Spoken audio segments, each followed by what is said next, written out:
Everybody, how you doing? Welcome. It is Shadow at Night. It's Tuesday, December the 19th, 2023. We're just awaiting the arrival of our guest tonight, the author of What the Nurses Saw, Fauci's First Fraud, and others. His name is Ken McCarthy, and he has yet to sign in and join the show. But when he does, we'll get him on. That's, of course, if he does. One of the pitfalls, one of the perils of doing live streaming like this is that sometimes a guest will just stiff you. So we'll see what happens. It hasn't happened yet in 3 years. I'm very proud to say that it hasn't happened yet, but there's always a first time. Hopefully, that first time is not tonight. We are expecting the arrival of Ken McCarthy, the author of What the Nurses Saw, hopefully in the next few minutes. I do have some other things I want to cover with you guys. And I want to thank you for sending me more Christmas cards. I got this one from Michelle and Dean. So thank you very much for that, Michelle and Dean. I got this one from Edith. Edith, I'm sorry, I just picked this up about 15 minutes ago, and I haven't had a chance to read it yet, but I will because I do read all of it. This one here, everything I get, I read. This is from Janice. So thank you for that one. That's a beautiful picture there. And this one here is from Alice and Rick. So there you go. Thank you very, very much. Thank you very, very much for thinking of me at this awesome time of year, Christmas. Merry Christmas, everybody. Let's say some hellos on Rumble tonight to Missy Baby Girl, who is here, Little Farmer 2010 from Lindsay, Ontario, or as Lindsay says, Ontarable, is watching tonight. David is watching as well. Hello, C. Greaves in Dawson Creek. Dyson is watching in Winnipeg. Hello, Patricia. Missy Baby Girl. She's saying hi to Missy Baby Girl, but I don't know where Patricia's watching from. Hello, Sue, watching in Arborg, Manitoba. That is, I wonder what Arborg is like this time of year. It must be awesome. I was there about a year and a half ago, and it seemed like such a quaint small town. Hello, Notable. Geez, Roku Rumble. Must you delay Rumble this way? I don't know, man. That's above my pay grade. Hello, Nuts and Dana Lynn and Bulch and Ninja Warrior in Maryland, 1954. And who else? Mouth of the South and Smitty KDS watching from Brandon. Hello, everybody watching on Rumble tonight. Don't forget to share, you guys. You can still share on Rumble. You hit the share button beneath the screen. That will highlight the URL to this particular episode of the show. From there, you can share it to your favorite social media, emails, groups, wherever you want it to be. Hello, everybody watching on X tonight. Don't forget a retweet or a reshare. What's it called now? Reshare? Not retweet anymore, reshare, and definitely a heart. If you're watching on Facebook, it is a like and a share. Who's watching on Facebook tonight? Let's say some hellos there. JJ and Robin and Marty and Brian and Patricia and Lorena and Wilhelmina and Christine and Randy and Linda. Oh my goodness. Diane is watching in Regina. There's so much activity going on tonight. By the way, you guys, there's a lot of emails I got today. People asking me to maintain the show through the Christmas season. So I will. I absolutely will. I'll take one day off, obviously. That'll be Christmas Day or maybe Christmas Eve, but only one. And I will be back on for the majority, all of the time through the Christmas and New Year's Eve seasons.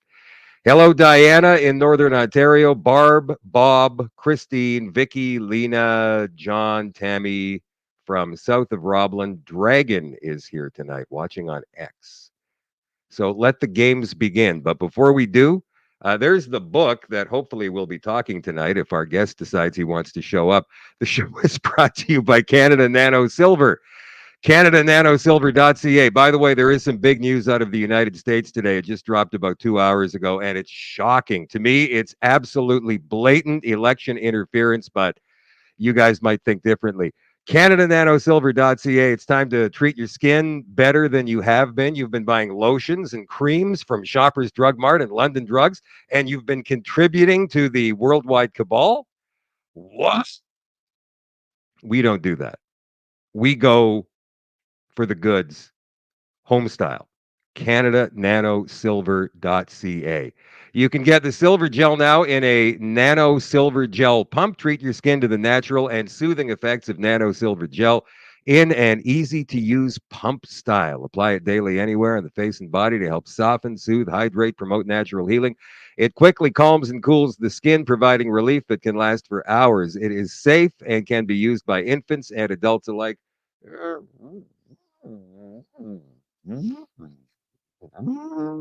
it is. So I just having a little fun with the cursor here. What was I saying? It's safe and can be used by infants and adults alike on even the most sensitive skin. It absorbs quickly and having trouble with words tonight and can be used even under makeup, for goodness sake. So again, it's paraben free, it's BPA free, it's alcohol free, it's got a neutral pH. It's odorless, colorless, moisture donating, water based, non greasy, fast absorbing. There are several retail locations, including a new couple that just popped up recently. You can find them here at retail locations, CanadaNanoSilver.ca. And if you would like to retail these products yourself, you can do it from your home. Get a hold of Kevin and Anna through the contact tab at CanadaNanoSilver.ca, CanadaNanoSilver.ca. All right, this is the big news that I was talking about. This comes from CNN, but it's everywhere. Oh, I just heard Ken click in. You may have heard the click as well. We're going to get to Ken in just a second. Ken, if you can see me, hello, I see you there. So so hang in for just a second. I was going to hit this story first anyway tonight. Trump is ineligible for office under 14th Amendment's insurrectionist ban ruled by the Colorado Supreme Court just this afternoon. In a stunning and unprecedented decision, the Colorado Supreme Court on Tuesday, today, removed former President Donald Trump from the state's 2024 ballot, ruling he is an eligible presidential candidate because of the 14th Amendment's insurrectionist ban.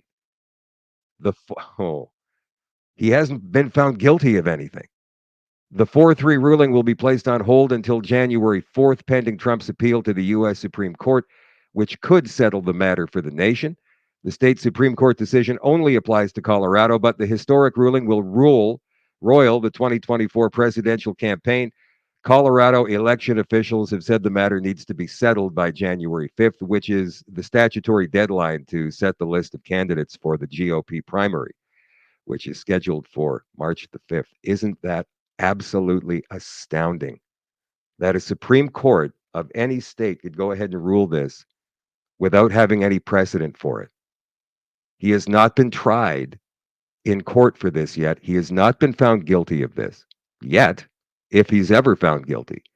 And yet they've taken him off the ballot for crimes at this stage he is not guilty of.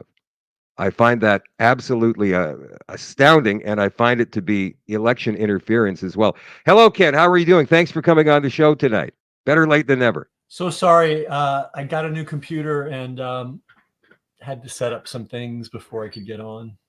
Oh, that's all right. I should have sent you the link a little bit earlier than just an hour, but hey, you know what? It's fine. I'm happy that you're here. I'm really eager to discuss your new book, What the Nurses Saw. But you are an American, right? I mean, you've been down there for quite some time. You're an American citizen. What do you think of this ruling that came out of Colorado today? It's insane legally. I mean, can we do the same to Biden? I mean, he hasn't. He seems to have committed a lot of crimes, and his son has too. I mean, it's just crazy. Seems right. I mean, like none of this has been tried in court yet. This is absolutely mind-boggling to me, and yet they seem to be able to do it with impunity down there. And I shouldn't say down there because up here it's the same kind of a thing. I mean, if you try and fight the globalist woke system in court or even the police in certain circumstances, you're the one who winds up guilty and in jail. So it seems to be an upside down, crazy world we're living in right now. Ken, I was going to go ahead and let the people know who you are to begin with. I mean, you've authored other books, including one called Fauci's First Fraud, which is something I'm interested in discussing. Ken, in 2014, according to Time magazine, is credited with being the person who had the fundamental insight that made it possible to transform the internet from a non-commercial technical platform to the world's biggest marketplace and publishing platform. Among many other things, you're responsible for internet shopping? Well, the internet had to pay its bills, like everybody else. And in 1989, it was commercialized. It was permitted to do commercial activities on the internet. Previous to 1989, that was illegal. And in 1989, they announced, "Hey, you can do business," and nothing happened. And nothing happened in 1990. Nothing happened in 1991. Nothing happened in 1992. Nothing happened in 1993 and 1994. A couple of things happened. Yahoo, the first search engine, Amazon, the first big store, and I said, "Clicks are worth money." Yep. And that insight is the basis of Google, Facebook, and countless other publishing platforms. And I'm It's credited with it amazing. by Time Magazine.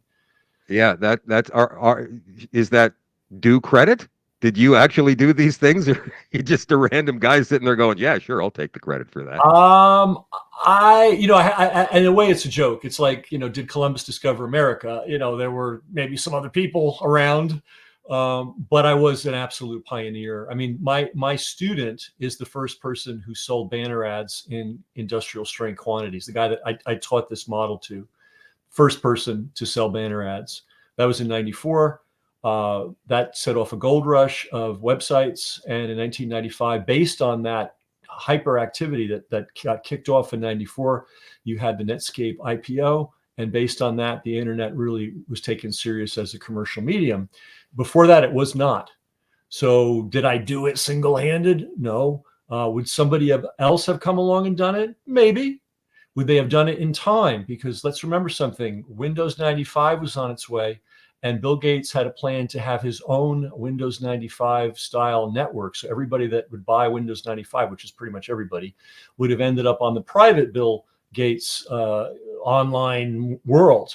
And if the World Wide Web hadn't gotten financial traction in 1994, maybe we would have no commercial internet because it wouldn't have gotten critical mass in time. So there were a handful of us that worked really hard. You don't know most of their names. You don't know my name. But it wasn't Bill Gates, and it wasn't Steve Jobs, and it wasn't Larry Ellison, and it wasn't any of these other people that commercialized the internet. It was a lot of people like me. Not just me, though. Do you know these guys? Do you know the Bill Gateses of the world, those kinds of people? Let me give you some story. So when AOL hit 100,000 subscribers, and I think it ended up with 25 million, I wrote Steve Case a note and said, "Keep going, Steve. Next stop, 1 million." And he wrote me back. What other little stories can I tell you? I don't know Jeff Bezos, thank God. But a very close friend of mine is the person that taught Jeff Bezos how to sell books on the internet. That's Steve O'Keefe. I have a good friend who was you had the founders, then the VC, and then the fourth hire. I know one of my friends is the fourth hire at Yahoo. I was the guy that brought Mark Andreessen to San Francisco to speak before the digerati of San Francisco in 1994, when half of that industry didn't take the web seriously. What else have I done? Oh, I saw Bill Gates once. This is so funny. This was 1984 in an Egghead software store. And you have to be of a certain age to remember there used to be software stores. And one of them was called Egghead. And they were launching, drum roll please, Word, Microsoft Word. And he was going around doing public appearances. And this was in New York City. Can't remember the exact location, but Midtown, right? And I saw him across the room. He looked like the sickliest dude I'd ever seen. And my feeling was this guy ain't even going to live much longer. But somehow they're propping him up. So yeah, I know a few people. Autoresponder marketing, 1996. You introduced push button audio to the internet. 2002. Yeah, the push button audio, absolutely us. We were the first. Before that, you used to have to download the real audio, and God bless the real audio player, but you used to download the player, download the MP3, put the MP3 in the player, push the button.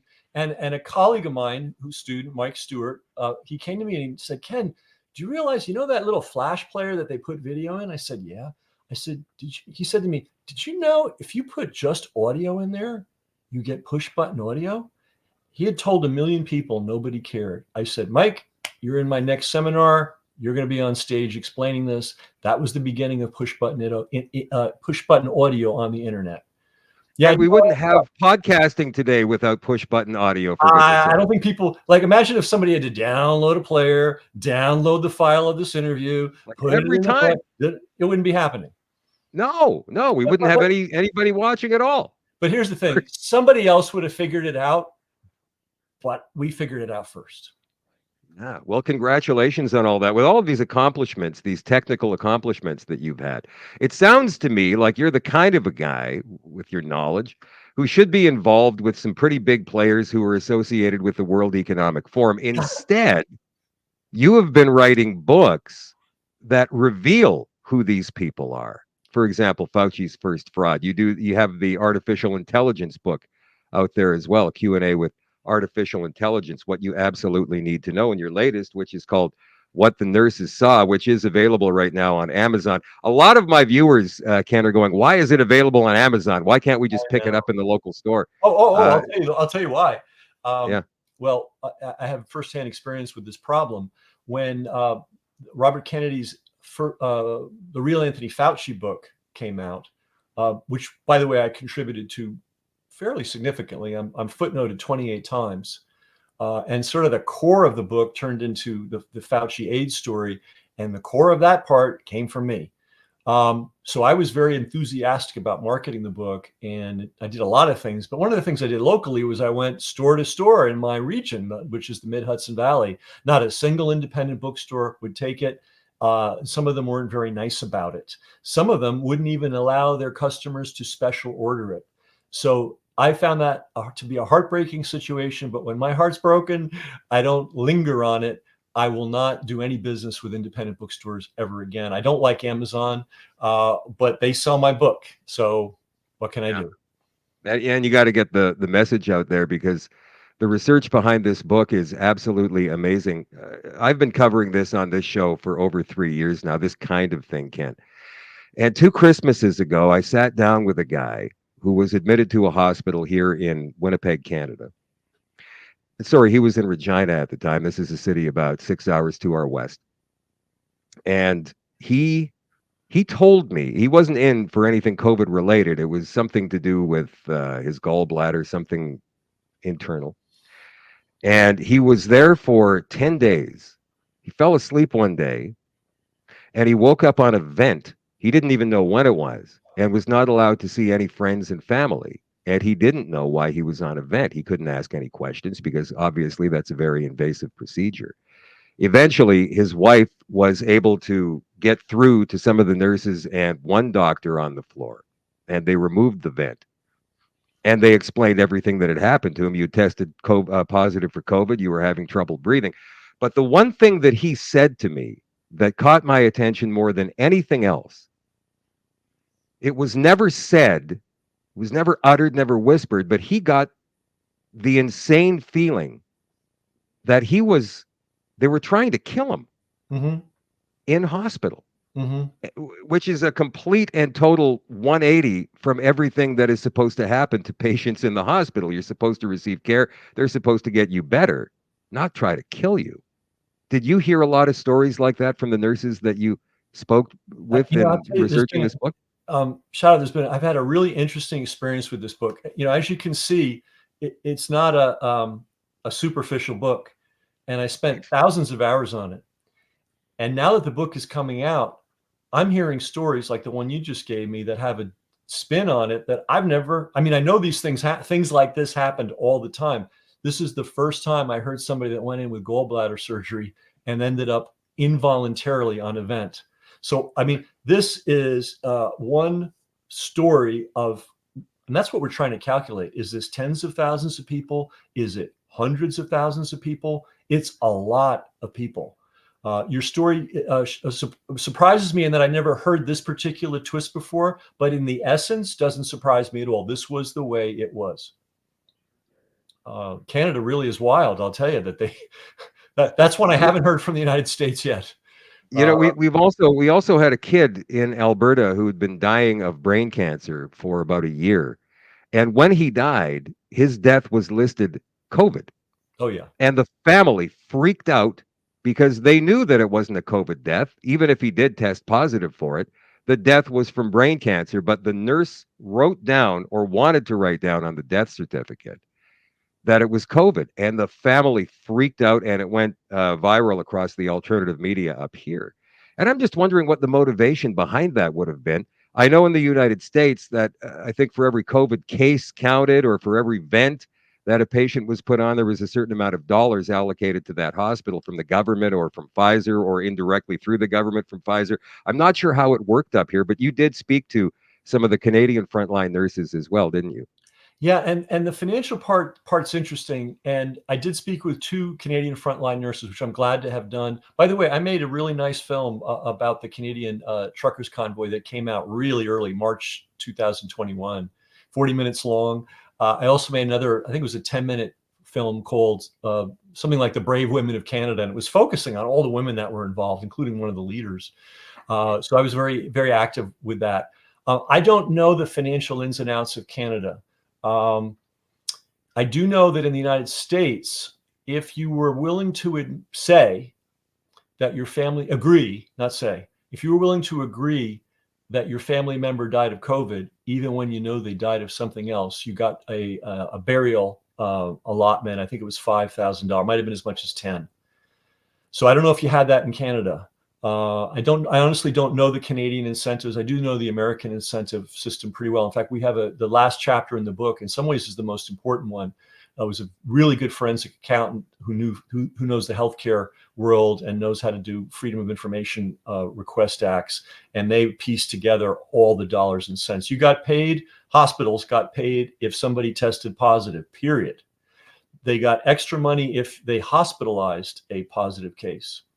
They got extra money if they gave you a remdesivir, and they got a bonus if they gave you a course. So it wasn't just giving it to you once, it was giving you multiple doses of remdesivir.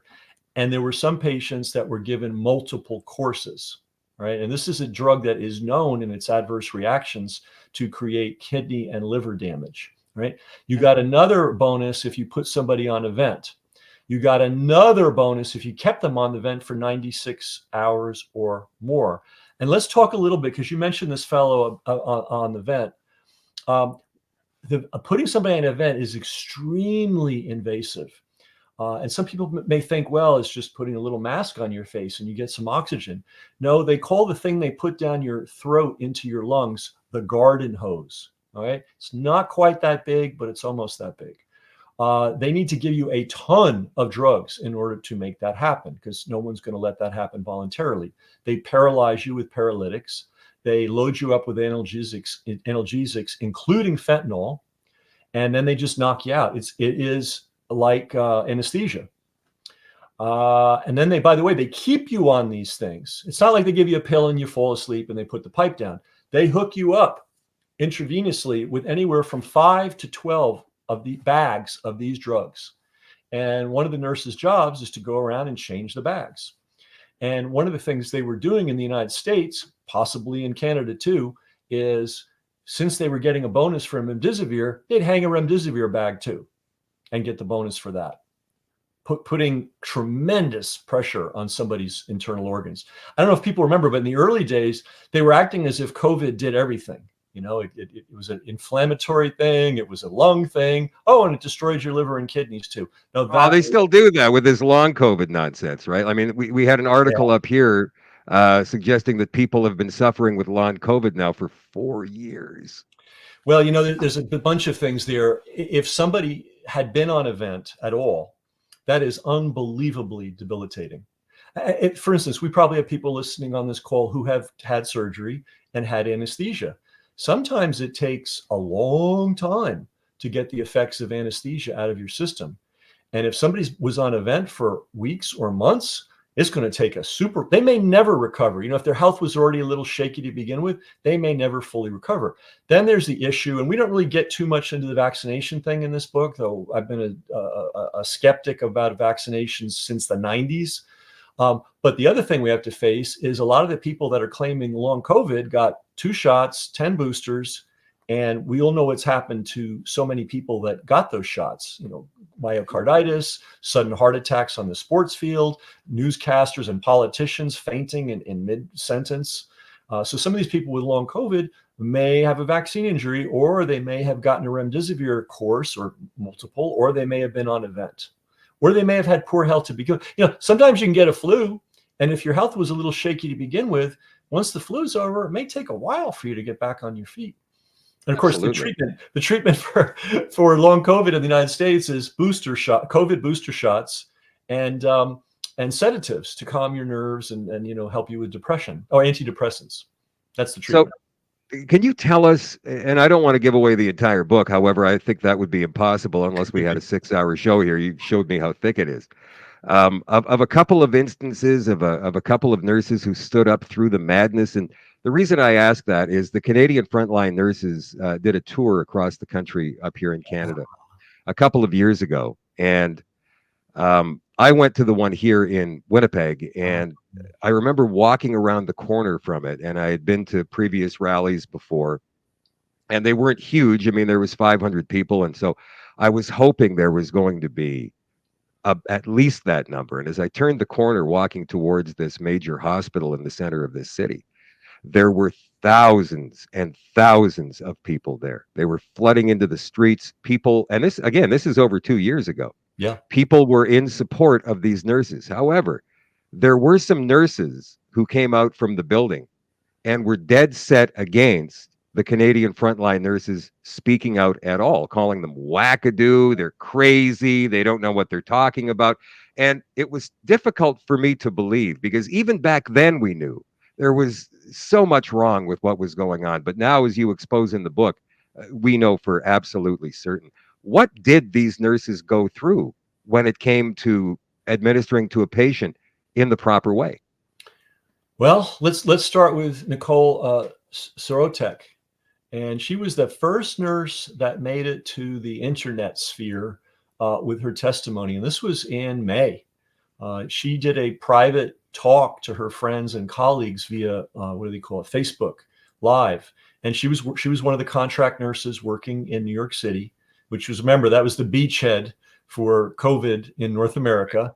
By the way, a biological nonsense. I mean, it hit New York, stayed there for a while, and then disseminated. I mean, it's just insane, right? Well, how could it have hit New York if it came from China? Wouldn't it come across the Pacific and hit the West Coast first? Well, what they had in New York City were a bunch. Well, first you had Andrew Cuomo, corrupt governor. I wish I could remember the name offhand of his public health czar. That man is a cardiac pediatric person who specializes in anesthesia. No respiratory illness or epidemiology or no relevant training for his job, but he was a member of the Council of Foreign Relations, and he spent about 90% of his career going from one NGO to another, and then he ended up as the guy advising Andrew Cuomo. So that's what they had in New York, not a biological reality, a political reality. They also had New York City, and I grew up in New York City, and I will tell you this: New York City people are the biggest group of hypochondriacs in the world. It just is a fact, right? That's kind of a truth and an aside. But as an aside, why is that? Why are New Yorkers such hypochondriacs? Is it because they're always in such close contact? New York is a super high pressured place, even for the most laid back person. I mean, you gotta fight to live there, and it's dirty and it's crowded, and you're on these subways, and the subways are dirty. You're packed in with people, and people are sneezing, and it just is. But the other thing that New York City, the most important thing New York City had, was a public hospital system. Okay, there's private hospitals and there's hospitals run by the government. Okay, so what they did, because there's a whole structure to this, so what they did was they converted a lot of these public hospitals into COVID hospitals. Okay, these hospitals are often located in poor neighborhoods, right?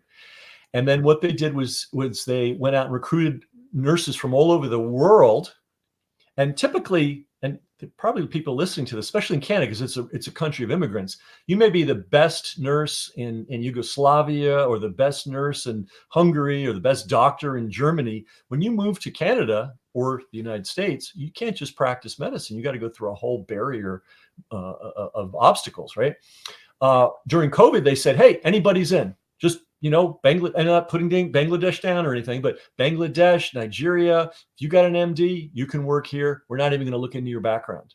So and they would bring in doctors that had no relevant experience. They bring in pediatrics, they bring in podiatrists, they bring in gynecologists, and they put them in the ICU. This is like taking a guy that flies a Piper Cub, putting him in front of a 747 and go, hey, can you land this baby? Because we need an extra hand. It was unhinged. They did the same thing with nurses. There were a lot of nurses in ICUs that had graduated but not had any practical experience, and certainly no experience in an ICU. And there were even nurses on those ICU floors that didn't even have their degrees yet. This was a recipe for disaster, and they got away with it in the city hospitals. And both of my interviewees who worked in that situation. One originally came from Nevada. She was a contract nurse. That's Nicole. Another came from Florida. That's Erin Marie. They were contract nurses. They went to New York City and they couldn't believe their eyes and what they were seeing. And let me tell you about these two nurses. So Nicole had graduate degree in biology, was doing biomedical research in East Africa. Then she became a nurse. And then one of the things she did was she was a contract nurse working in field hospitals with Syrian refugees. Then she became an ambulance nurse, an air ambulance nurse. These are people that, get on a helicopter or a plane, they fly to the middle of nowhere and they try to save lives when there's no medical care available. So she had 10 years of experience or 5 years of experience of that. This is a serious nurse. So what she saw, just the most horrific things. Basically, she was struggling every day to keep her fellow nurses and doctors from killing the patients. And there was one lady that she and another intelligent nurse were able to keep alive for a week, and they were taken off the case. And within a day, that woman was dead. They were sending Nicole to people's rooms of patients that had been dead for hours. Nobody even knew they had died.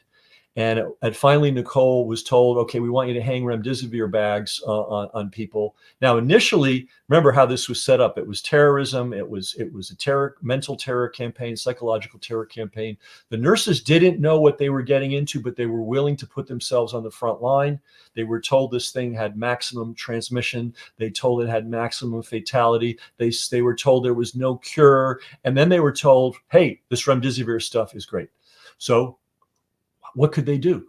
They were giving remdesivir. The experienced nurses instantly saw this stuff was toxic and started. And Nicole said, I ain't doing it. The doctor argued with her.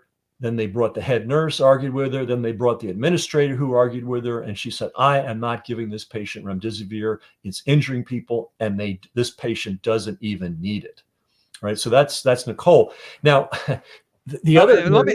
before you continue on with the story, like the arguing that she had to do with, and I'm certain that we're talking about doctors, not just residents, even though I know that from a previous interview you did, some of these residents who are doctors but have no clinical experience in hospitals, and that's why they're there to get it. Yeah. They're overruling what could be a 20-year experienced nurse in that particular department. If a nurse goes and argues against a treatment or against a diagnosis or whatever, she has to have a steel set of balls, first of all. But what are the chances? And this could be before COVID, right? If she sees something that's contrary to what the doctor has diagnosed. But in this case, what do you think the motivation for the doctors she was arguing against were? Or the head nurse, for example. I mean, they're obviously seeing the same things, that remdesivir is damaging people. It's not helping them in any way. So how could they argue for it? So here's the setup. Remember, these were COVID wards, COVID hospitals. So everybody there was working on COVID. They were given total immunity to anything that happened. So they were not responsible for someone being injured. They were not responsible for somebody dying. And as I said a little earlier, if you remember now, this will put all the pieces together. Many of these doctors, not only were they just residents who had no clinical experience at all, many of them were from foreign countries. So they were going to collect a huge check and go home. Same thing. They still have to live with themselves, though, Ken. I mean, I have a quote that I put in the Fauci book, which is one of the qualifications for being a doctor is to kill without guilt. And that actually is a quote from the 16th century from somebody else who had similar feelings that I have about doctors. I'm not saying all doctors are bad, but a lot of them develop a very thin skin. And there's a huge difference between a doctor who lives in a community and is self-employed and has to, live in that community and face the community, and a guy who's just come off a plane is being given Yeah. a pile of money, and he's a contractor, and he's going to go home with that pile of money if he keeps his mouth shut and just keeps going along. I know Was this that the sounds bulk of this? unbelievable, but this is what the environment was like. I mean, was this the bulk of the mismanagement of all of this, that we're bringing foreign doctors and nurses into situations where they had no connection with the community and they could just fly out with $500,000 and absolutely zero guilt because they didn't know any of the people they killed? Is It, that it, what we're it, saying? it didn't hurt. Let me give you a historical analogy to this. Tiananmen Square. The people of China said, we've had enough of this communist bullshit. And they went into and took over Tiananmen Square, and there was no getting them out. And the local troops were not willing to do a thing because this was their people. So they brought in young soldiers from the countryside that had never been to the big city before. They filled their heads full of fear and terror and nonsense. And then my understanding is, by this way, it's interesting, this medical thing, right? They told them there was a contagion among the people, and they gave them a vaccination before they cut them loose on the crowd. That vaccination was probably speed. All right. That's why you saw the mass slaughter of civilians in Tiananmen Square, because they brought in outsiders who were naive, didn't know what was going on, and I think they shot them up with speed. That last piece is my estimate. That's a very, very good correlation there. And the same thing happened during the Freedom Convoy up here when Trudeau declared the Emergency Act. All of a sudden, there were police officers who were like removing people from the streets, trampling them with horses, beating them with clubs and shields, and spraying them with mace and pepper spray and all of that because they didn't live there. They didn't care. They had no connection to that city, that The community. horse guys came from Toronto, and they Yeah. were a well-known group of thugs. And you might have noticed they brought in this really weird sort of paramilitary police force from Quebec. Yes. And a lot of these guys didn't even speak English. And Quebec has got Montreal, but Quebec is a highly rural place even to this day. And I think they did the same thing. They brought in a bunch of young French-speaking guys that didn't even speak English. By the way, they kept, and I'm very aware of how all this stuff works. They kept them in a hotel for a week, didn't let them interact with anybody, filled their heads full of nonsense, and then cut them loose. This is how you get police and troops to commit atrocities. You got to brainwash them first, and I don't mean like some Svengali type of brainwashing. You just keep them in hotels for a week and tell them they're facing certain death, and they act accordingly. Let them watch the corporate news on TV Oh, and how they spun that whole thing, and they're going to be brainwashed in a matter of hours. I tell you, the Canadian, I love Canada, by the way, and I used to go to Toronto, Montreal all the time. I'm in upstate New York, so it's a drive, not a flight. And I tell you when I got the clue that something was really wrong with Canada. And this was a while ago. I was on Yonge Street, right? And I was in a falafel shop, and this dude comes in. He was a health inspector, like a food restaurant inspector, dressed all in black with a flat jacket. I'm like, what the hell is this dude? And this was like maybe 15 years ago. And he proceeded to berate and harass and intimidate this guy just running a falafel shop. And I thought, whoa, what's going on here? And but that's another issue. But the media in Canada is an absolute disgrace. I mean, it's as close to a totalitarian system as there can be. It is, and it's not getting any better. Trudeau wants to make more. There's something called the Online Harms Act he wants to bring in here. So if you say, we've already got a couple of bills that pretty much strangle any kind of freedom of speech we have online, including an arrangement that Facebook will not link any news on their site, Instagram or Facebook, because they would have to pay these news agencies X amount of dollars according to this online streaming act that Trudeau has put into place. But now he wants to bring in an act where if you say something that causes harm to somebody else, and we don't know what that could be if you call them a groomer or a bigot or something, you could be charged with a crime thrown in jail for a year and fined $10,000 and never know who your accuser was. Oh That's the boy. kind of bill he is going to bring in here in this Does that make authoritarian him nightmare does that make him eligible to be jailed? Because he's doing harm with his mouth every day of the week.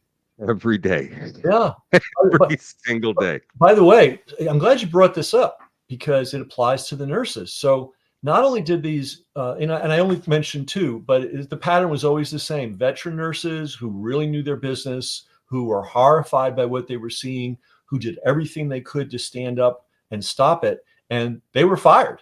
Eventually, they were shown the door, but they weren't just shown the door; they were tracked down after they left. Nicole Sirotek was, and Sirotek was, there's a group called Team Halo.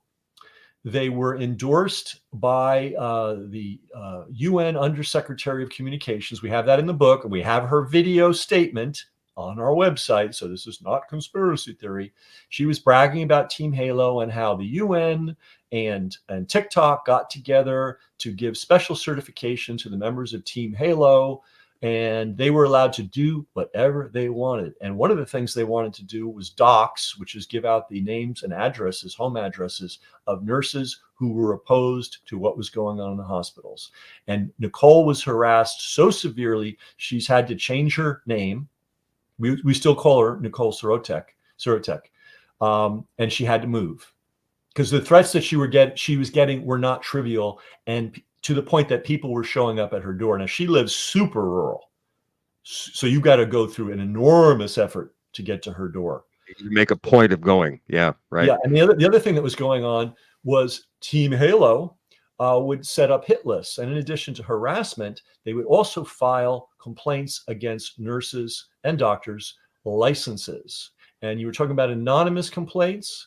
That's how it works. So people in other countries who had never met Nicole, never seen Nicole, never had anything to do with Nicole, were allowed to file complaints with the nursing board against these nurses, and these nurses have had to go through hell defending their licenses. And by the way, I want to tell everybody, the Canadian frontline nurses went through double hell, and they really need your help. They've been under tremendous legal harassment. So if anybody's got some extra Christmas money, CanadianFrontlineNurses.com. They need help. I want to get Sarah on the show at some point soon. She's been on before. She's one of the two Canadian frontline nurses you spoke with for the book, the other one being Kristen Nagel. Um, can you give us a little bit of insight into your thoughts on their stories? Well, let's note this, that the truckers convoy was one of the great events in our era. The nurses went first. The nurses had a national movement, pan Canada, Canada wide. I believe it was in October. So if you're looking at who put up the first stiff resistance to this whole thing, it was Canadian nurses. Okay, so that's number one. Number two, they showed the same steel that some of the American nurses did, and they've paid a terrible, terrible price. And yet they don't complain, they don't cry in their beer. They put one foot in front of another, and they continue to fight. And they're fighting in a very interesting way. One, they have to fight to defend themselves because they're under unbelievable legal assault by the government. But they're also continuing to fight to help Canadians and to create alternative medical support for Canadians. In reality, a veteran nurse has more clinical experience, and by clinical I mean you're working with people, than 99 out of 100 doctors. A doctor comes in with his clipboard, takes a look at some readings. 30 seconds later, he's gone or she's gone. Okay, it's the nurse that's with the patient 99.9% of the time. These nurses have the experienced ones have tremendous clinical insight. And not everything requires an emergency room visit or an intensive care visit. There's a lot of things where you just need to talk to somebody and they can give you some common sense stuff. Now, nurses can't prescribe and they can't diagnose, but there's a lot of things that they have that they can do. They can keep you out of an emergency room. They can keep you out of an ICU. They can treat minor things. And they can give lifestyle advice, which is so important for everybody. And so Canadian frontline nurses, in addition to all the other things they're doing are creating a kind of an alternative healthcare system so that people can go straight to educated, experienced clinicians without all the medical bullshit, and Right. get the help they need. And these nurses are absolutely ready to say, hey, you know what? We got to take you to the emergency room, or you know Ken, what? what Yeah, go ahead. We got to call all an the ambulance. Yeah. we got lots of time to discuss, but did you sense a common thread between all the nurses that you spoke to for your book? And again, guys, if you're just tuning in now, it's called What the Nurses Saw. It's available now on Amazon.ca. Ken McCarthy is the author of this book, and he's on with me right now. We thank him for joining the show tonight. What is the common thread amongst all of these nurses who spoke up and fought that you detected? Okay. They were all veterans, the ones that I talked to. They knew what was right. They knew what was wrong medically. They took their oath very seriously. Nurses take an oath to protect their patients, to be an advocate for their patients. Under normal circumstances, nurses are sort of your last line of defense. Doctors make mistakes, and many of them are happy to be caught. But because I was supposed to give 10 milligrams, not 100. I accidentally wrote an extra zero. A good nurse will see that and save somebody's life, and the doctor is grateful to hear that under the normal circumstances. So they were veteran nurses. They took their oath seriously, and they had steel in their spines. These are the characteristics of the nurses that fought back. Now, like I've already told you about Nicole. She was working in field hospitals for Syrian refugees, so she knows tough life, and she grew up hard. Single mother, living in homeless shelters. They lived in their car for a while. Thank God they got some stability by the time she was a high school student. As soon as she was in high school, she flourished, but she had a hard coming up. Erin Marie, the Florida nurse who I also interviewed, she was a combat veteran in Iraq at age 17. She signed up, and she was in the first wave that went over. So these were experienced, tough but not hard, tough women. There's a difference between being tough and being hard, intelligent, and they take their patients and their vow more seriously than anything, and they were willing to give it all up. Seems to me, yeah, willing to give it all up. That's a key phrase. It seems to me that all of the people that you're talking about are willing to put others before themselves. This is the essence of nursing, of ethical nurses, of ethical fire, and they're very modest people. None of them were beating their chest, talking about how great they were, how brave they were. And one of them said to me, he said, "Look, Ken, firemen sign up knowing they're going to be going into burning buildings. Cops sign up knowing they might be dealing with some really ugly stuff that may end up, biting them. We sign up knowing we might go into a room with somebody that has tuberculosis or some other really dangerous transmission. We signed up for this." Right? The essence of nursing is there is bravery in nursing. You don't think about it. We've got this thing: the doctors are the gods, and the nurses are like the third-class citizens that don't know that much. No. It's not. It's not quite that way. It's not quite that These women were being lauded for their heroics the year before. way. They were being drummed out of the hospitals and the clinics for being unvaccinated. But I can only imagine, and I'm sure you spoke to all of these nurses at length, what some of the conversations amongst coworkers would have been. Because you've got one nurse, let's call her Anne, who is absolutely adamant that what's going on in there is wrong, and she's talking to her friend, let's call him Bob, who's another nurse, and he knows the same thing, but he's going along with it, and she's not. There must have been conversations like that happening all the time. Did you hear stories like that? Yeah, so there were different levels. So there were people like Nicole and Aaron and the Canadian nurses, Kristen and Sarah. And then there were those that knew it was wrong, but didn't know what to do and didn't feel they could say anything. They agreed, wow, this is super wrong. Then there were ones that just kept their heads down. Excuse me. Pardon me. I should have had a glass of water. Do you mind if this is bottled water, guys. It ain't booze. I need to dry my throat out. You are, I am. I'm getting a little dry myself. Excuse me. I've been talking a lot today. Yeah. So then you had the nurses that wouldn't say anything. They just kept their heads down. And then you had the enforcers. You had nurses that pushed this thing. And they were very often the Now, administrative nurses. the enforcers, did they know it was wrong and did it anyway, or were they hypnotized? It's so, it's just, I admit, see, someone mentioned, one of the nurses mentioned this to me. I wish I could remember which one. I think it was one of the American nurses. She said, you're a practicing nurse. Then you get invited to become a managerial administrative nurse. Now you're no longer seeing patients. And now you're kind of plugged into the administration. And now there's a whole other set of considerations going on that do not have anything to do with the patients. Oh, and by the way, let's make no mistake who ran the show. It was the hospital administrators that ran the show. The doctors are paycheck receivers in these hospitals. They are not independent people. They're getting a paycheck. And they know they could not only could they lose their paycheck, they could be blacklisted. And, for instance, one of our respiratory therapists who I interviewed, 23-year career, stellar career, he spoke up. He could not get a job as a respiratory therapist. There is a dire shortage of qualified respiratory therapists in America, and I'm going to assume in Canada too, but in America, I know it is for a fact. He could not get hired because he'd been blackballed system-wide. So in terms of you had the hospital administrator who got the word from the CEO and the CFO, this is how it's going to be, period. Now, the hospital administrators, they're not doctors. They don't see patients. They've never seen a patient.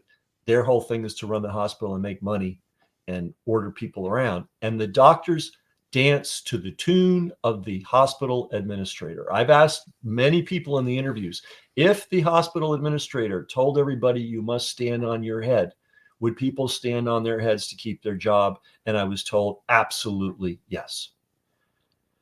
So What about the I'm sorry, go ahead. no, please go ahead. I'm good. Yeah.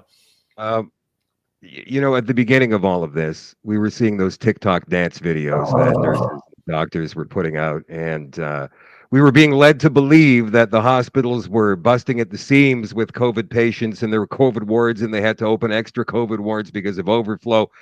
I live right next to a hospital, Ken, and I never saw any extraordinary traffic going in or coming out of this hospital, which, by the way, is a trauma center and a class 1 emergency operation. And I was hearing stories from people who were actually going into hospitals with cameras taking video, Right. and there was nobody in there. Yep. But the corporate media would have you believe that the nurses and the doctors are being overwhelmed with COVID cases and they can't keep up, and they're losing their minds and they're heroes, but they also had the time to make those ridiculous TikTok dance videos. Do you cover any of that in the book? I could have.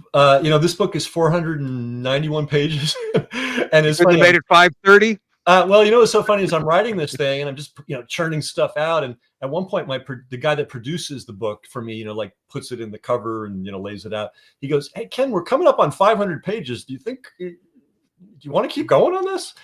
So let me tell you a little bit about that. Erin Marie. I keep mentioning Nicole and Anne Marie a lot because these were the two nurses that were on the record on YouTube and on Facebook all over the place in the early weeks of this thing in New York City. Making the secret videos, right? Like the ones that, yeah, okay. Exactly. And Erin Marie was there for months, and she said it was never busy, even in the ICU. She goes, it was normal. It was like a normal, what you'd expect from an ICU. All right, so what about the dancing nurses? Remember, they banned pretty much everybody else from coming to the hospital. They for instance, one of the Canadian nurses, I believe it was Kristen, said, now remember, during all this, there are women that are getting pregnant, that need prenatal care, that need, to go to a doctor, that need to be assured, that need all these kinds of medical services. And they were told, don't come. Right. And people that had should have had cancer diagnoses, or maybe they were having a heart attack, they were told don't come. So lots and lots and lots of people were told don't come to the hospital. So these hospitals were empty, And in the other departments, other than the ICU, where there was some activity, mostly not, I'm not going to say mostly killing people, but a lot of people were killed in those ICUs. They had nothing to do. I mean, think of, I don't know if anybody's been a dancer. I haven't, but I've been an athlete and I've been a musician, and I know how much time it takes to choreograph things. It's not a 5-minute job. It's like hours. And these nurses had nothing to do. And, you know, it was an American news network that started this trend. They highlighted a doctor in Seattle who was dancing with a nurse. And the next thing you knew, all over the country and I guess world, idle nurses in idle hospitals were doing dance routines. And as one nurse pointed out to me, not in the book, but a lot of stuff has come to me since the book's come out. He said a lot of these nurses were wearing the protective gear. That protective gear was precious. How dare they wear protective gear and then dance and fool around and waste protective gear in the middle of a pandemic? And yet our demented news media was celebrating the dancing nurses because it was a feel-good thing. I don't know if Canada's got the feel-good disease, but America has the feel-good disease. It's like, if it makes you feel good, then it's a good thing, even if it's completely insane. Yeah, we had it for a while. You know, nurses and some doctors. I'm not going to say that all doctors are guilty of this, because we've had several brave doctors Yes. step up and speak out, and they still are. One of our provinces in this country just a couple of days ago revoked mandatory vaccination for hospital workers, for medical workers, British Columbia. They were under BC? the iron fist, yeah, just Wow. 2 days ago. Yeah. Are So there, they first? no, Or, oh, the rest. they're a late runner. They're a They're laggard. they're last, yeah. Okay. What I'm asking is, there are still nurses who are suffering from the aftermath of all of this, because they bravely stood up and spoke out.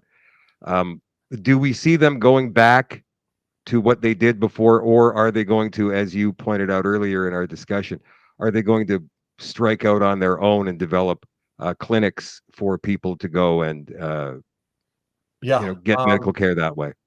Many have left the system forever, and they're working on creating an alternative system, and they're doing it. It's not a work in progress. They're actually doing it. And typically, you'll have a nurse and maybe even a doctor and a nutritionist and maybe a counselor, and they form a little clinic, and people can come to them with their problems and pay and get treated, and without having to go to a hospital or without having to go into an MD or go into that system. So that's one of the things that happen. But I want to you raised a really interesting point here. Yes, the nurses that stood up suffered materially. And of course, they were attacked and threatened as well. And that's not pleasant. But they have clean consciences and they're at peace with themselves. There are a lot of nurses, and that was something we got into the book, that didn't stand up. They knew they did wrong. And these people some of them are tormented. Some people do have consciences. Just locally, there's a guy, he's an EMT, which is emergency medical technician, and he drives around in the ambulance and does all that stuff. Well, his daughter was a respiratory therapist, and he told me she is destroyed by what she participated in. What would your response be? Let's say you were doing a sequel of What the Nurses Saw, Part 2, and you had some latecomers come to you and say, Ken, I'm ready to tell you my story. What would your response be to that person? And I know that there's still a lot of blame going on, especially from people who have known this was all nonsense from the beginning. And I want to get into that with you in just a moment, if you don't Yeah. mind. Yeah. Would you go ahead and listen to what they had to say, or would you dismiss them? I wouldn't dismiss anybody. But the problem is there's not 100 nurses to talk to. There's 100,000. Yeah. So I physically couldn't talk to all of them.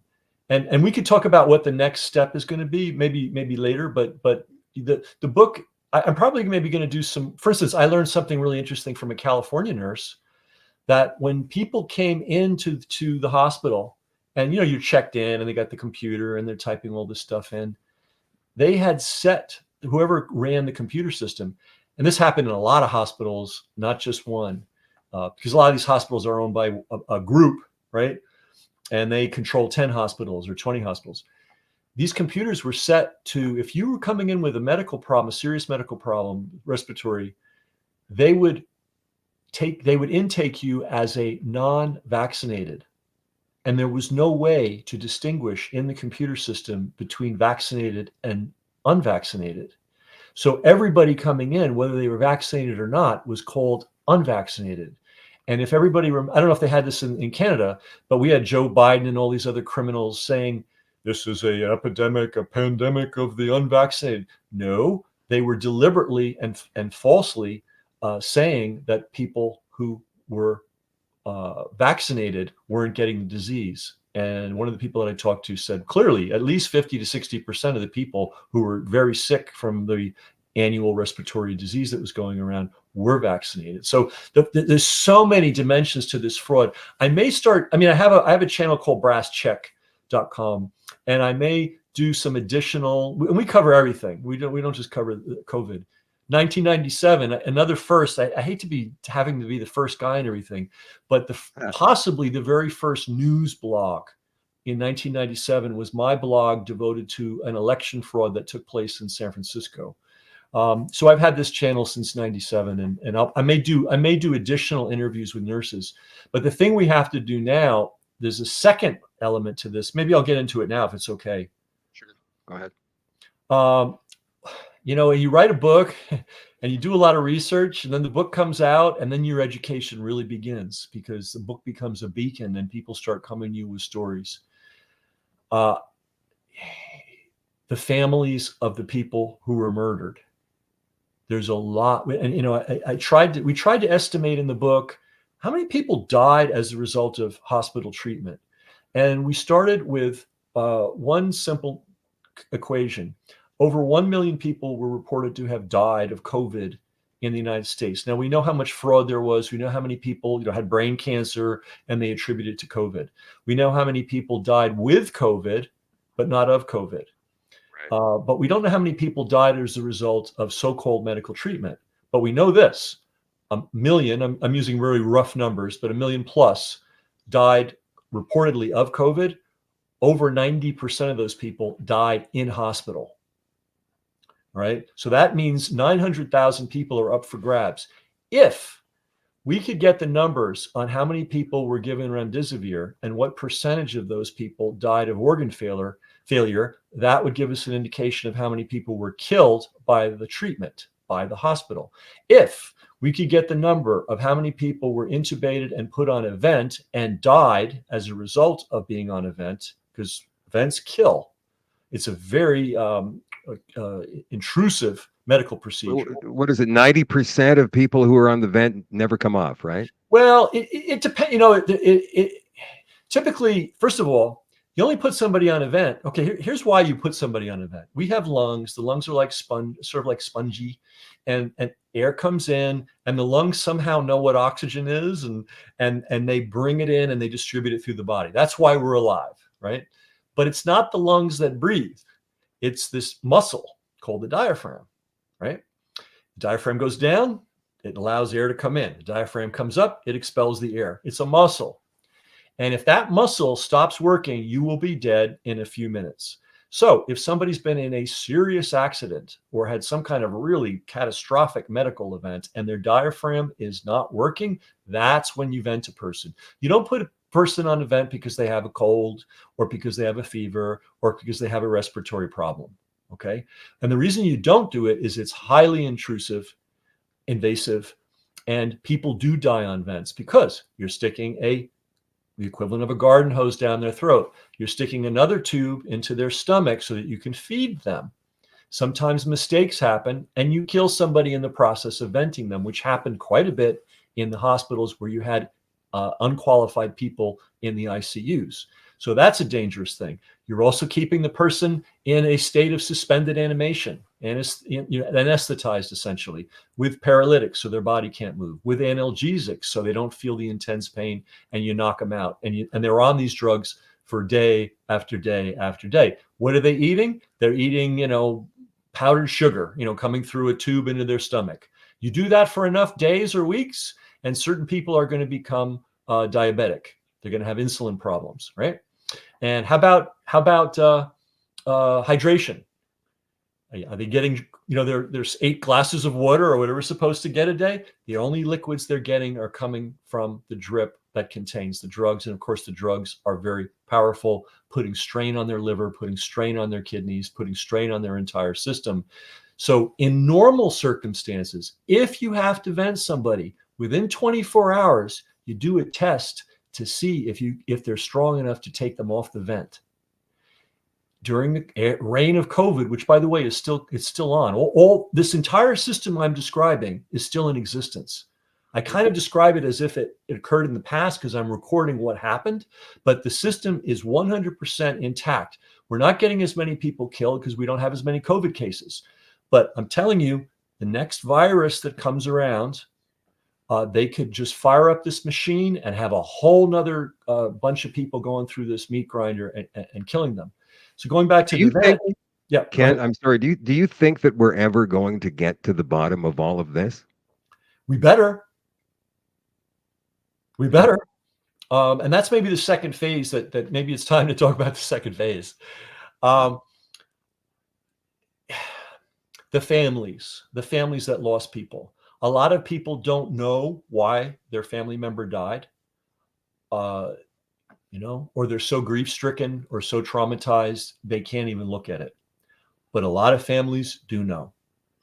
And they know for many reasons. One, they saw the condition of their loved one's body after all these procedures. So they went in maybe with, respiratory distress or some kind of problem, and they came out 40 pounds lighter, gray, with their eyes bulged. I mean, I don't want to be graphic here, but some of the things that I have had described to me of the conditions of these bodies. One family told, so here's the thing.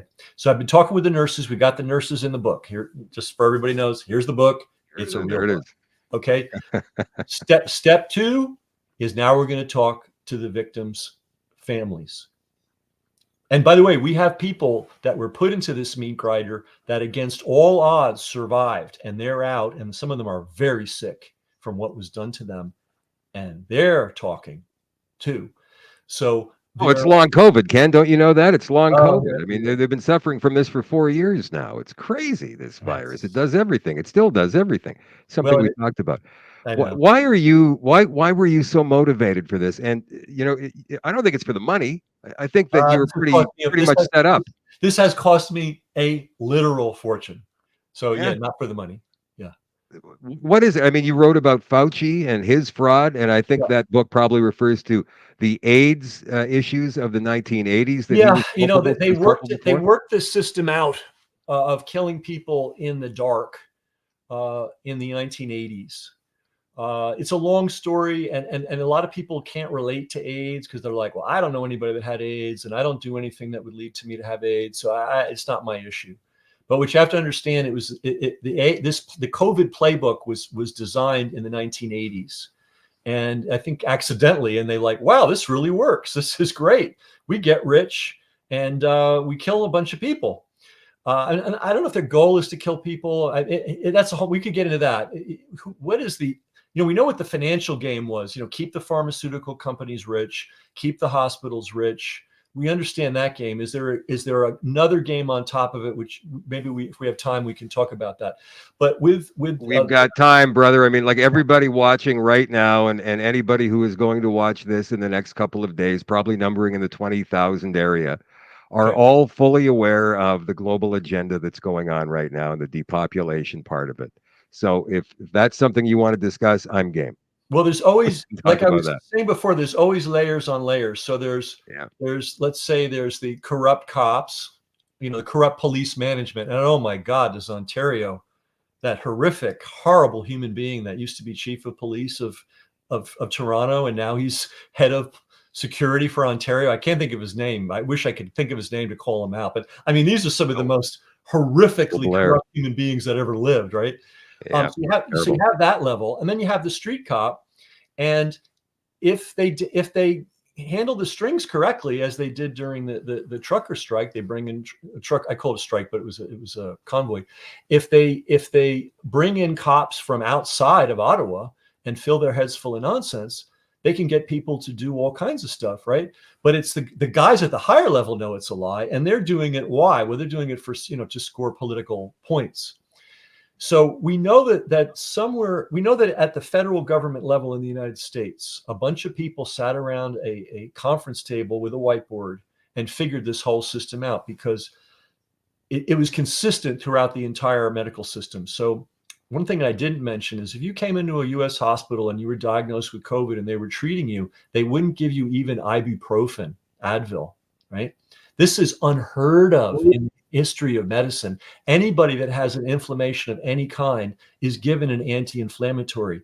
We all heard, it was sort of a misdirection. We all heard about ivermectin. We went down that rabbit hole, but they were banning plain vanilla, uncontroversial anti-inflammatories. They also banned, when people have lung infections, there's a kind of steroid that you give people that is really useful in the case of lung infections. That was banned too. That never made it to the mainstream news. That never made it to the alternative news. So at the very front end of this assembly line of death, they were not giving out basic help and basic treatments. Okay. They outlawed a lot of basic help and basic treatments also, like HCQ and ivermectin were the two things that you could all of a suddenly not get in Canada or the United States. Oh, okay. Okay. But imagine this. I mean, let's, I'm not going to give any of these people the benefit of the doubt, but let's say, well, we don't know enough about ivermectin. I'm going to show you that that's a lie in a second. But let's say, hey, we just don't know enough about this drug. How can you explain the banning of ibuprofen, Advil, and the steroid treatment that has been used for decades on lung infections and lung inflammation? How can you explain that? And what I find so interesting, I had to learn this from the nurses 3 years later. This was buried so well, never in the mainstream news media, never in the alternative news media. Instead, what did they do? They made a big to-do about ivermectin. Interesting, huh? Now, ivermectin's really interesting. They're good. Oh yeah, I mean these guys are good. It's a game on top of a game on top of a game. Well, think about war, right? We're always told that war is inevitable. Man is inhumanity to man, and man has an aggressive nature. And I agree. There could be a bar fight. There could be a long feud, even. Sure. But to get 100, 200,000 guys on ships and planes, put guns and ammo in their hands and uniforms, and have housing for them with toilets and food and all that, that ain't a spontaneous outflow of human aggression. That's planned. Okay. And now here's the key. One of the things that has to be planned if you're going to go to war against somebody is the propaganda side. You got to propagandize your population. You got to propagandize the troops. So there are a lot of people with military grade propaganda training and skills who have learned in the military, and then they migrate to public relations, or they migrate to public affairs at the National Institute of Health, or they go to the premier's office. There's tens of thousands of people walking around who are persuasion experts. That's all they do. They get, they go to work on Monday, they clock out on Friday, and they get a paycheck 50 weeks a year, 10, 20, 30 years. They go to seminars, they read books, they get trainings. They're good. They're Marxists. They're trained Marxists, all of them. And it's going on for years. Yeah. How long have you been wise to all of this? Oh man. Where did it begin? When did you write the Fauci book? I made a film in August of 2020. Now everybody put that in your timeline. August of 2020, called Fauci's First Fraud. The book, which came out in this year, is actually the book version of the film, but the film came out in August 2020. This was very early. Where can we find that? Where can we find that film? I believe I should know this. It won't be on YouTube, obviously. It might be on Rumble, or it might be on. Can somebody go to Fauci'sFirstFraud.com and see if it's there? I'll look it up. I'm very prolific, and I'm not a good archivist. Fauci's First Fraud.com. .com.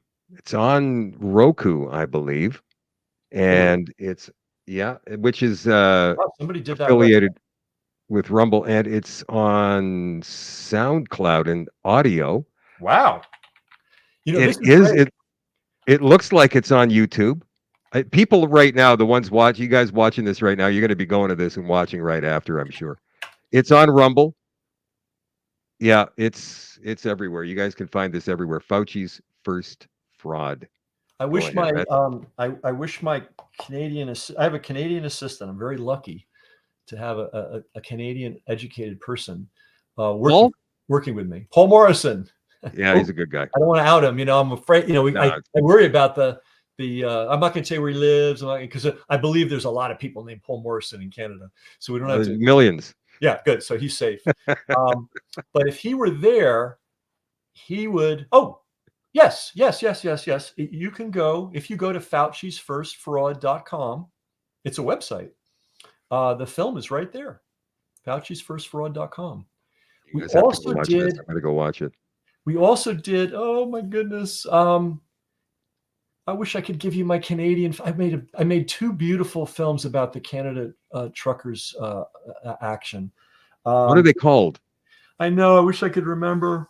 Um, Paul, Can't remember. You make a film and you can't remember what it's dude, called? I'm busy. I don't have time to remember all. I'm going. I'm going this way. I'm not looking back. That's funny. Let me. Great. Uh, let me write here. Hopefully he'll. Okay. Okay. Good. I just said, Paul, help. He knows. He's gonna tell He you knows what what that it's means. called and where we can find it. Oh, Canadian free. I'll try to. I'll try to think of it. So that's the book. That's the book. But That's remember, what the nurses saw. Yeah. remember, the film came out in 2020, and one of my motivations, and it's kind of a weird motivation, is I went to a high school in New York City named Regis, and by coincidence, Anthony Fauci went to a high school in New York City named Regis, and I don't know if anybody's seen any of these sort of like cheesy martial arts movies. One of the themes of these cheesy martial arts movies is the bad student who goes out, he's taught all this stuff and he goes out and he does evil. And another student is sent out to find him and eliminate him. And one of my motivations, I know this is a weird motivation. I already knew about Fauci. I knew Fauci was a bad guy because I grew up in New York City, and many of us were hip to the murders that he was carrying out in the 1980s. And just to give Apparently, there's burial yards in New York, in Manhattan. Oh well, From one of the many evil things he did was take children who were in care, like yeah, foster children. yeah. So they had no protection, and he ran the tests of AZT, which is a just ridiculously toxic drug, on these children. They all died, and they were buried in mass graves. This is history, guys. This is not some crazy thing. So to give the AIDS thing in a thumbnail, because it was the template for what they did to all of us with COVID. They announced a virus that just came out of nowhere, right? And then they said that it was really lethal. If you got it, you were as good as dead. And then they said it's transferring all over the place. You could have asymptomatic spreaders. And they kept everybody in a state of terror. And they made everybody get tested frequently. I grew up through this. Like, people had to get tested. Normal people, just regular people, had to get tested for AIDS because it was everywhere. Oprah Winfrey, I think it was 1988, told her audience, which was then 40 million people, she had a studio audience and then the live audience.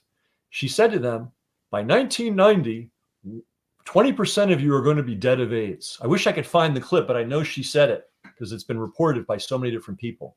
There was a terror campaign, right? Now, when they came with the solution, it was a drug called AZT. And by the way, you could test positive for AIDS, which was a bullshit test, by the way, just like the COVID test. Just like this one. Yeah. Yep. And have absolutely no symptoms. Be the healthiest guy in the universe, but if you tested positive for AIDS, they had created for HIV. Well, the test wasn't for AIDS; it was for the presence of HIV, but it didn't even find HIV.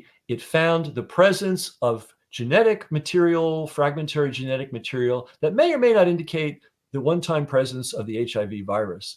And as the years went on, it turned out there were over 100 ways you could trigger a positive HIV test. But right in the 80s, they had terrorized, especially gay men in New York City, that if Yeah. you get that diagnosis, you're as good as dead. And let's face, there were a Wait, lot wait. of guys. Did you know all of this was going on as it was going on, or did it take a When I number of was in my years? 20s, as just a regular guy living in New York City, we were all hearing about this, and we were kind of freaked out, you know. Yeah. But when I got, Peter Duisberg, an eminent virologist, he was voted California Scientist of the Year, University of Berkeley. He wrote a book in the 90s, which I read. I think it was early 90s, yeah. And I read it, and because I believe if the government's lips are moving, they're lying. If the Absolutely. mainstream news media's lips are moving, somebody has paid them to lie. I felt this, I mean, going back to the beginning of time. I was terrorized by the AIDS thing, as everybody was in New York City.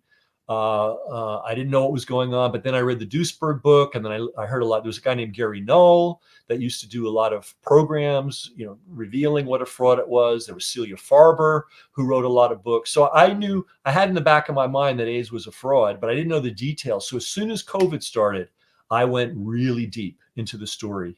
Because And it seemed so familiar, right? Like all of the same things were happening with the yeah, tests and all of the fear and all of that. But they yeah. really ramped it up in this case. Yeah, and so Wow. getting to the murder part of this, AZT, the solution, remember, they terrorize people. Hey, there's a virus. If you got it, you're going to die. We have no cure. We're working for the cure. As soon as this cure appeared, well, this cure was something called AZT. It was a drug that previously had been banned for human use because it was so unbelievably toxic. But a lot of money had been spent to develop it. And they took it out of the mothballs, dusted it off, and said, you know what? It's an emergency. Sound familiar? So we're going to give this AZT to all these people. Most of the people that took it were gay men, and a lot of them were dead within a year or two Let because, me ask you. yeah, Let me ask you. Do you think that SARS, the original in 2003, and then H1N1 in 2009, and what was the other one? The bird flu, the avian yeah, flu in 2011. These were all attempts at something that they finally pulled off in 2020. yeah. I mean, I think they found. Okay, let's do some history. So you have a thing in the United States called the CDC, the Centers for Disease Control. This was created back it's changed its name a couple of times. Its original intention was, hey, look, we've got a lot of infectious disease in this world. Oh, and by the way, we're digging a canal in Panama, and everybody's getting malaria, and we're sending boys overseas to fight, and they're getting typhus in the trenches. We really need something to address infectious disease. And infectious disease was a huge problem. As recently as the 19 teens in New York City. I don't know how it was in Toronto, but my grand aunt, who's passed away now, said in the tenement they lived, there was no running water. 5 floors, hundreds of people living in an apartment building. The water for the entire apartment was one pipe in the backyard. If you needed water, you went out with buckets, you filled the pipe, and you carried it 5 flights up. If you needed to take care of your business, it went into a chamber pot, and you waited for the truck to go by. And you know what I'm saying? This is not a healthy way to live. Imagine all these people crammed in. So infectious disease. Talking about like this the Spanish flu back in 1918. Well, hey, you know what? Let's talk about the Spanish flu if you don't mind, because I got some stuff nobody's got. I thought you were. Okay. Anyway, sure, go ahead. By the Okay. way, before we get into that, Yeah. I just got word that the whatthenursessaw.com, by the way, you guys can go to that website. And then on YouTube, the film Ken made was What Happened in Ottawa. You Ah, can find that What Happened in Ottawa, Freedom Convoy 2022 documentary. It's available on YouTube now if you guys want to go watch that. right. We have a That was just website such called What the Nurses Saw, and yeah, we did put your. Thank you. Thanks. See, I need people to help me because I'm clueless sometimes. they got so much going on all at once. So But I really, Spanish flu. one of the films I made that I really love. Hmm. Uh, I, the emphasis was on the truckers, rightly so. Uh, and here's the thing: uh, when we talk about heroes, right? We're always talking about men, and women just sit back and go, okay, we'll let them be the heroes. We'll let them have the hero designation. Um, Women are heroic too, Sure. in a big way, Yeah. and they don't take that designation. But there were a lot of heroic women in Canada. So I made this. I think it's a beautiful film. I think Paul's listening. Is Paul listening? Let me ask He him. Are you must be listening? because he's sending me texts right now and totally interrupting our conversation. So, All right. well, So anyway, I'm very proud of that short film because it's one woman after another. After I said the beautiful women of Canada or something. I dedicated the film to the beautiful women of Canada. But where were we? I got off track. I'm sorry. Spanish flu. You said you wanted to Oh, okay. talk a little This bit is about it so because I important. asked you a question. You were talking about drinking out of a pipe in the backyard, one Well, pipe this per. is why. This is why there was so much infectious disease, especially in our cities. So the CDC was needed. Okay. I have a chart in my Fauci book, and it shows the level of infectious disease in New York City. It's up here, right? 1920s, universal indoor plumbing. Finally, thank God. Infectious disease, boom. Oop, where am I? Boom. The Great Flu came. There was a little blip. It never went anywhere near as high as it was the death rate in New York City from infectious disease pre-plumbing. So it was up here. Plumbing came in, boom. Great Flu comes in, did a little bump up, then the flu passed, and then it went down, and then it flatlined all the way to the 1990s, and then it got even better. And then we had COVID, and it went like this. It never even went back to the death rate from infectious disease in New York City. Never, at the height of COVID, never even went as high as it was in the 1990s. All right. Let So, me ask you this. yeah, Let me ask you this. We supposedly had this deadly pandemic that we've just lived through, yeah. and the death rate only goes up after the pandemic is over. Oh, And that's a the whole nother United story. States just announced that, Canada announced that the death rate is higher now than it's been since 1957 or something in 2021, 2022. Yeah. There was no spike in deaths during the actual pandemic. That in and of itself must tell the world that this whole thing was a fraud. Well, that's another topic, but a book that I strongly recommend is written by Ed Dowd, Dowd, Oh yeah. and he Yeah. has all the charts country by country. And again, it's the numbers tell the story. COVID's here. People are dying. Well, not really. They're not really dying. The vaccination appears, and now they're dying in droves. You can't hide those numbers. I mean, the mainstream news media will hide them. The governments will hide them, but you can't hide the numbers. And Ed is a serious numbers man. I mean, he is a hedge fund Oh yeah. honcho guy who knows Yeah. his numbers. Yeah. So look, I asked you before, you didn't quite answer it because we got off into a different topic, but Yeah. how long have you been awake and aware about all of Oh, this? geez, I don't know. I'm sorry. I mean, I experienced a lot. I grew up in New York City in the 1970s when the city was on fire. When they had brought back, and here's a little interesting tidbit. Why was New York so crazy in the 1960s and 70s? Why was there so much crime? Why was there so much violence? They had sent all these young boys, a lot of them black, a lot of them Puerto Rican, from the the South Bronx, from the city to Vietnam. They trained them in violence, and 1 out of 5, because heroin was made readily available to them, developed a heroin habit. And 50,000 severely traumatized young men trained in violence came back to New York City in a clump with raging heroin habits, no medical attention, and no jobs. Why? So is anybody surprised that there was a space? I mean, when I grew up, when you walking down the street, you better know who was a block ahead of you, who was a block behind you, who was across the street. You better have your radar on the whole time. I had to cross the South Bronx every day on my way to high school, on my way back from high school. So I saw a lot. So my faith in our institutions and how they operate has always been low. And then as I get older, I learn a little bit of this, I learn a little bit of that. But I want to get to, you mind if I get to the Great Flu? Because it's so important. No, no, go ahead. I thought you'd covered it, but please go Oh, ahead. no, no, no, no, no. The Great Flu. So see, they're stacking. And by the way, my profession is marketing. My hobby is history. My specialty in history is the history of propaganda. You know who Edward Bernays is, right? Does that ring a bell? The famous, Maybe. yeah. Let me tell you who he is. He uh, convinced women to smoke. He was hired by the tobacco company. Yes. Women didn't used to smoke. They thought it was disgusting, and they were correct. That's right. Yeah. And he was hired and given a big pile of money. Gee, Ed, we're only selling to men. We need more money. He figured out the whole psychological trick to get women to enthusiastically smoke. He ran the cover for the coup in Guatemala, the illegal coup that the CIA ran in Guatemala. I believe he was involved in persuading people that adding what's that substance they add to water? All right.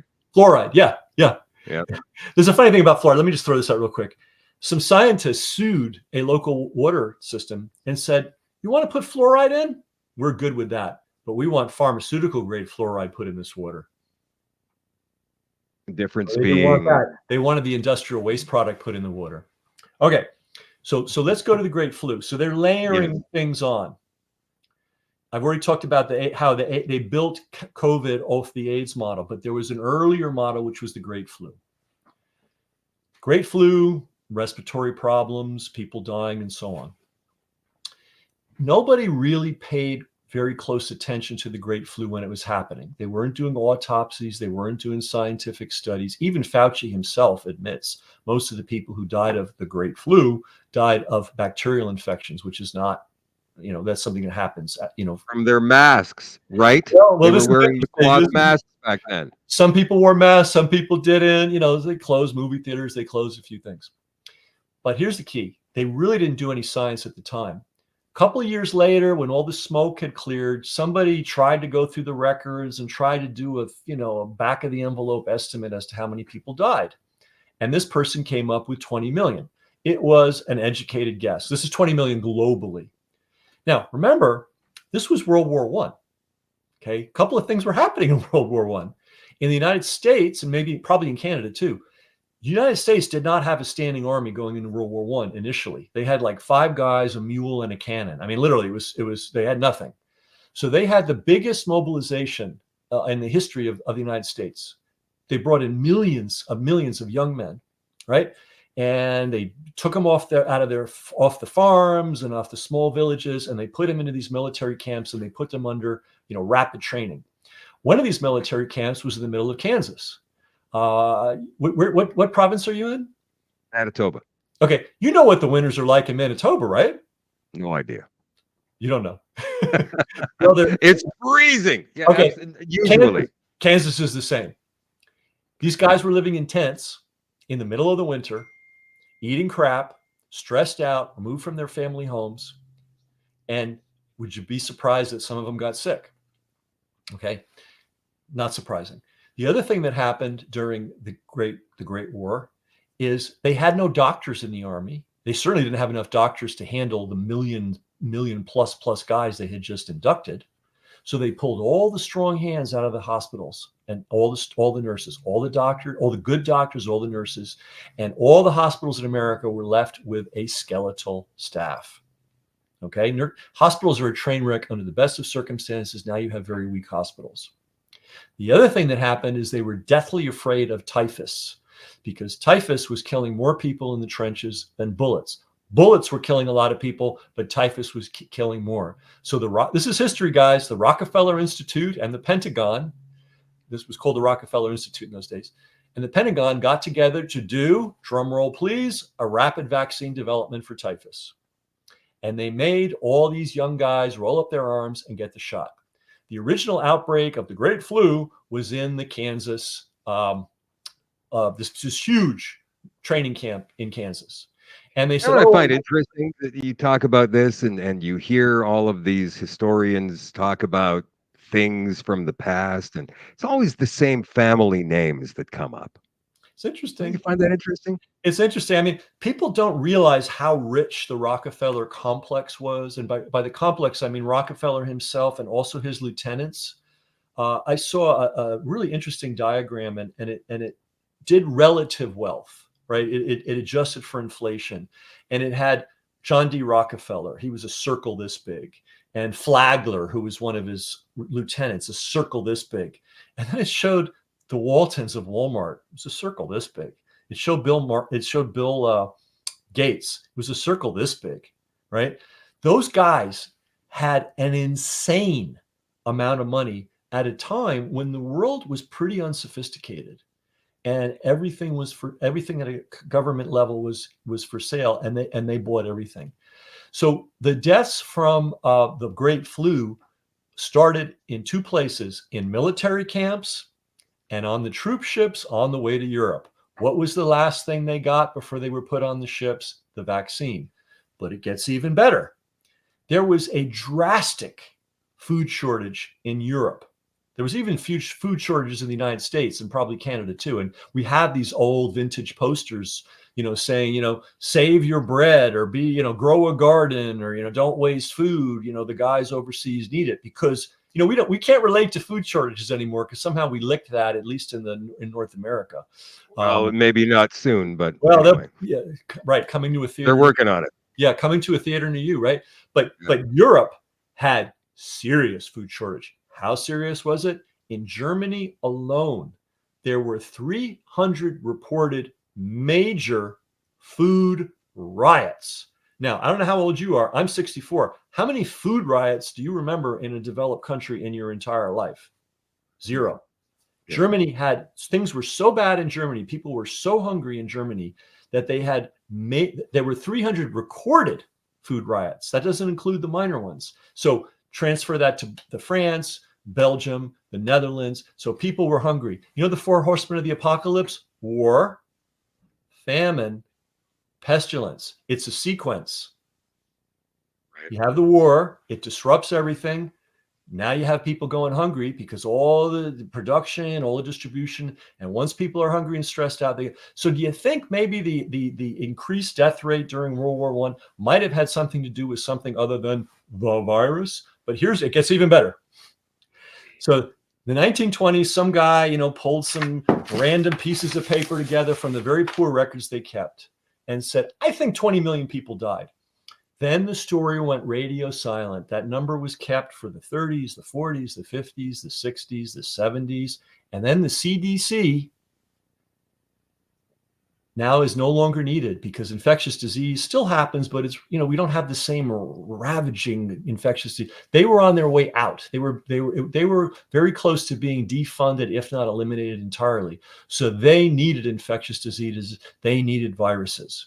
Because they're an industry unto themselves. Let me ask you a question. This is going to come out of left field. It's going to be a curveball in the dirt. Feel free to say no. I don't want to answer that. But do you think there's a cure for cancer out there? Cancer? Okay. They're going to come after me. Cancer's cured all the time. I mean, like a universal drug for here. Go ahead. Here's the thing. There is no such thing as cancer. There's the way cancer manifests in this patient. Right? And so, you have to treat the patient where they are with what they've got.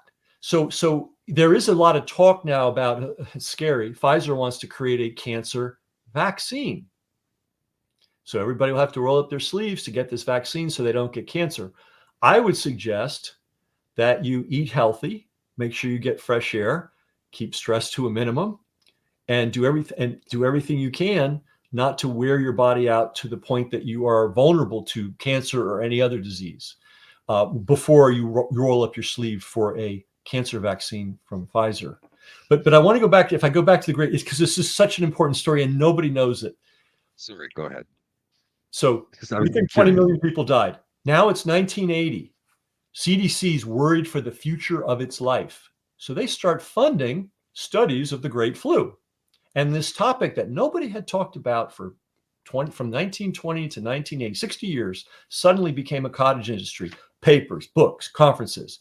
And they said, you know what? It wasn't really 20 million. It was 50 million out of thin air. And then they told the journalists and all the useful idiots, you know what? We said it was 50, but it's really 100 million. So that's the number now, that 100 million people died of the Great Flu. We're not even sure 20 million people died of the Great Flu globally. And if it was, it might have been because of starvation and trauma and these rushed vaccines. And it might have been because this was treatment for tuberculosis. And you had a lot of subclinical cases of tuberculosis walking around in urban areas in that period. So you add the stress, you add the shortage of food, you add the bad sanitation, you add the fact you don't even have capable doctors and nurses in the hospitals anymore. So my point is, they created something happened during World War I. I think I've given enough evidence that it could have come from any one of a million different causes. Something certainly happened in that period. But what they did in the 80s is they very consciously pumped up the numbers. And then they created this drum and you know this, if people think about this, how many times have you heard the big one could come back anytime? Remember that great flu? We better be ready. And we're not going to be ready, right? They've been banging that drum since the 1980s. That is a CDC creation based on fraudulent numbers, right? And that's the foundation of this whole flu chasing, virus chasing industry. One of the things they did was they created a surveillance system around the world. They're desperate to find viruses. They used to say that their intention used to be, we want to find them and stamp them out and become the heroes and justify their existence. Now they realize they can make more money if they blow up the importance of the virus and get everybody terrified. Or they weaponize it and make it worse than it was in nature. Well, there's that issue too. It's like, can they actually weaponize viruses? Some people say they can, some people say they can't. But one thing they have weaponized is the fear of viruses. And that fear has bought them all kinds of power and all kinds of funding and all kinds of propaganda. Let me tell you how strong this propaganda is. The CDC in Atlanta has an office building of 200,000 square feet just for public communications. 200,000 square feet is a big building. You can put a lot of people in there. And all those people do one thing. They produce information and education for the public. So when they wanted to turn on the COVID terror, they had rooms and rooms and rooms full of people. The other thing is, and this is really important to understand, because a lot of people ask me, Ken, it must have been real because everybody recognized that COVID was a problem simultaneously. So it had to be a real thing. Au contraire. Think about this. There is a myth that the HIV virus causes AIDS, right? Nothing else causes it. If you have HIV, you will get AIDS. Now, we know that's not true because there are people with HIV that never get AIDS. There are people that don't have HIV that do have AIDS. So the whole science is crap. The guy that discovered the original virus said it was crap. That's Luc Montagnier. The guy that developed the PCP test, PCP, I'm drawing a blank, but I know his name, Kerry Mullis. He said it was crap. Nobel Prize. These are two Nobel Prize winners that said Fauci's AIDS myth was a myth. Magic Johnson is still alive. He was diagnosed with HIV. That story's so ugly. All right, so he took the test, like everybody, good person in the 1980s did. He was declared positive, even though he was healthy as a horse. They put him on AZT. He knew it was killing him. He got off it. He didn't tell the public that that's what the deal was. And he kept cashing those checks. Sorry, Magic. And Peter Duesberg outed him on that. And, there's a lot of people that the money becomes God. And everything. Is this all about the money, Ken, ultimately? Well, okay. All right. Now let's look at. I know it's a way more complicated answer than that. No, it's not complicated. In terms of the pulling the strings of the hospitals and the doctors and the nurses, and they incentivize the hospitals to do all this stuff. And we have a lot of people that do what they're told, no matter what, because they want to keep their jobs. So on that level. And then, of course, this enriched the hospital chains. This enriched the pharma companies. And then enriched NIH and Fauci, because these crazy drugs that are developing, like remdesivir, there is a. I know this for a fact. I don't know what the amount is because you can't get the amount, but I know for a fact that remdesivir pays a royalty to the National Institute of Health. Because the National Institute of Health, it's a really great deal. We pay taxes. They take our money, give it to the pharmaceutical industry. The pharmaceutical industry develops a drug, and then they pay the royalties to NIH, which is theoretically the American people. No, it's not. It's NIH. And individual employees of the National Institute of Health in the United States get cuts of that royalty money, right? There's one drug, a scam AIDS drug called Truvada. I think that pays $28 million a year to the NIH. So the NIH, and we don't know. Someday, probably when he's dead and buried, and we're 30 years down the line, it's kind of like the Kennedy assassination. They just let it out bit by bit. I'm guessing that Fauci is getting paid on remdesivir. I'm guessing that he's getting paid on all kinds of stuff. He won't say. We've had hearings in the United States. Senators ask him, what royalties are you receiving from the drug companies, and for what drugs and in what amounts? And he says, I ain't going to tell you. And he so far has gotten away with it. So that's the money level. But I think there's another level. This is speculative. We have a religion among certain elite lunatics that there's too many people on Earth, that we're consuming too many resources. And I agree. I don't agree with just too many people on Earth. I agree we could be more intelligent about how we use our resources. I mean, who can debate that, right? But they're militant about it, and they think the answer is, eat bugs, drive an electric car, which won't work, turn off your heat, live in the cold, you know what I'm saying? All this kind of crazy stuff. But if you're one of those people and you think that there's too many people and there's too many resources being consumed and you want to murder a bunch of people, where do you get the most bang for your buck? Who consumes more of the planet's resources than anybody else on the planet? Americans and Canadians. We have a very high standard of living. We buy a lot of stuff. So if you kill one American, that's like killing 100 Africans or 200 Africans. I'm not saying this is the case. I'm not proposing this is the case. But if I were some sick, twisted, I won't use the word person, and I wanted to advance this insane agenda, I would target the highly developed countries and eliminate as many of those people as I can, because that will reduce the strain on our limited resources of the planet. Now, they're not telling people that that's what the plan is. But as I was, we were talking before about how do you get young men to go out and murder their fellow countrymen in China? You get kids from out. Somebody plans it out, and then somebody does the financial part of it and brings them in trucks from the countryside and gives them a gun and shoots them up with speed and tells them those people are infected with the disease and they're destroying the revolution and they're going to kill you if you don't kill them first. So who's behind all of it?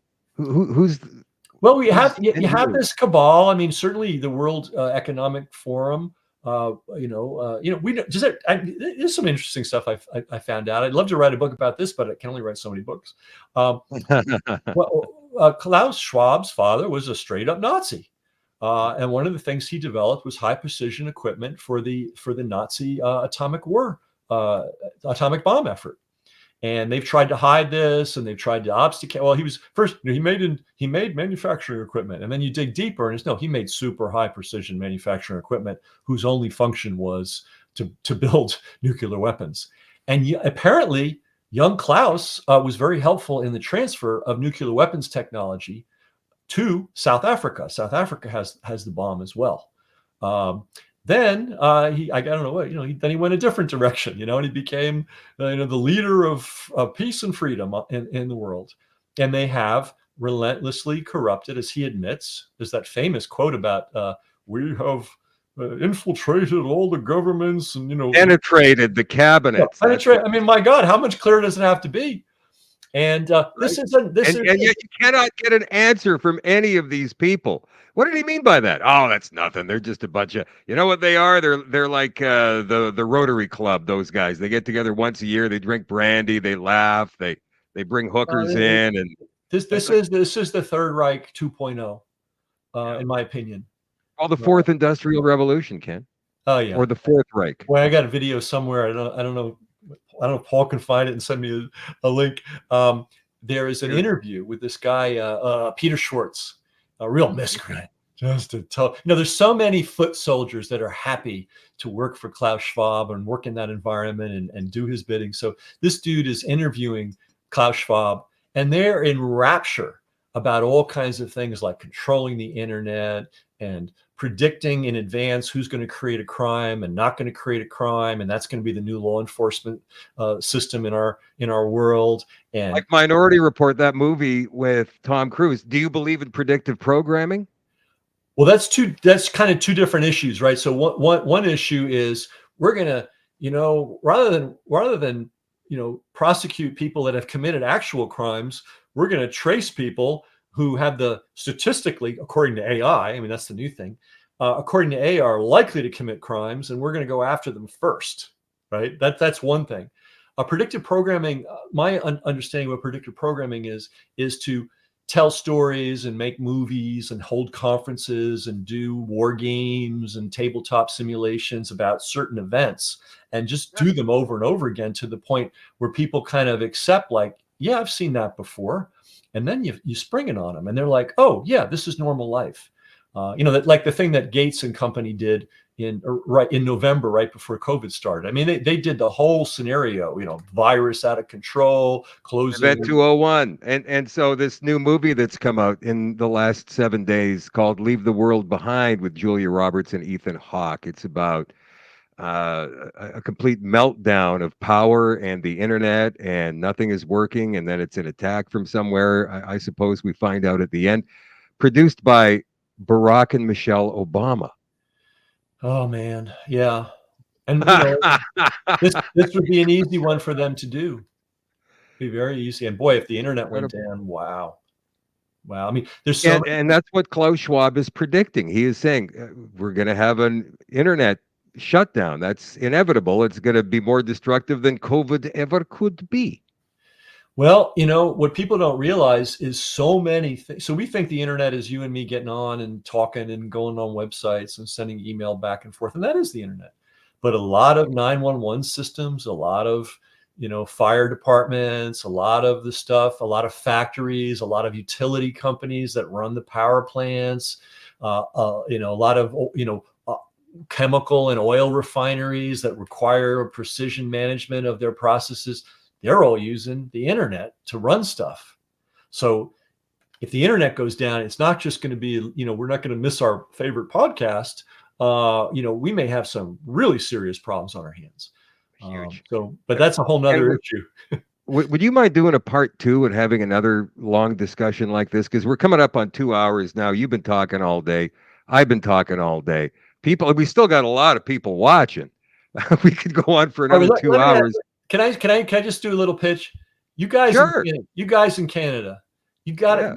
I mean, I think there's one other fellow in Canada that's had me on. Nobody else in Canada ever has me on. So Shadow likes what I've done, and yes, I'd love to come back. Absolutely. But I'd also love you guys that are listening, bang on the doors of these other Canadian alternative sites, and let them know that this book exists, that I exist, that my films on the Canadian truckers movement exist, and the fact that we took the care to make sure we had Canadian nurses in this book, right? Mhm. And that the Yep. Canadian story was told. But yeah, I'd love to come back, Shadow. Thank you very much for the invitation.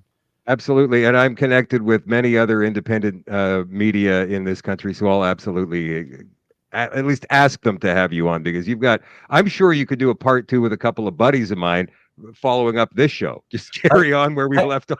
I can keep talking till everybody's passed out. Um, my goal is to become so offensive to the Canadian government that I'm banned from entering Canada. Then I know I've done my job. Well, what does Joe Rogan call it? Like a frozen communist shithole? Not But you far know off. what? It's such a beautiful place, and the people are It so is. great. And I've had so much fun in Canada. I have so many friends in Canada. It broke my heart, to see what's happened in the recent years. You have made thousands of new ones tonight, Ken. Good. Thank you for coming on the show. We'd love to have you back early in the new year so we can continue this conversation. Oh, Canada, my proud and native. Home and native land. Sing it, get it right. We'll talk to you again, Ken. Thank you. Watch my Fauci film. Go to my website, which is what is it called? Whatthenursessaw.com. But watch my Canadian films, Canadian guys. I made them for you. You can find him on YouTube. We'll talk to you again, Ken. Merry Christmas. Thank you. Take care. Thank you.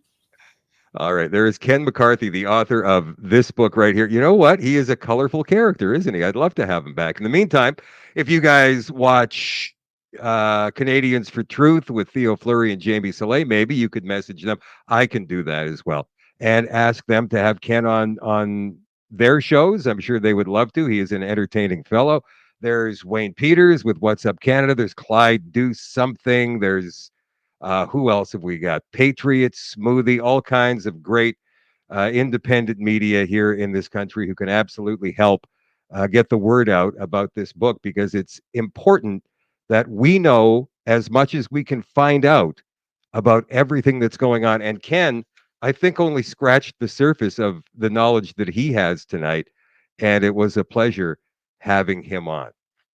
Ken McCarthy, the author of this book right here, What the Nurses Saw, which is available on Amazon.ca. And that's it for the show tonight, you guys. I did have a couple of other things that I was going to discuss tonight, but I didn't have to.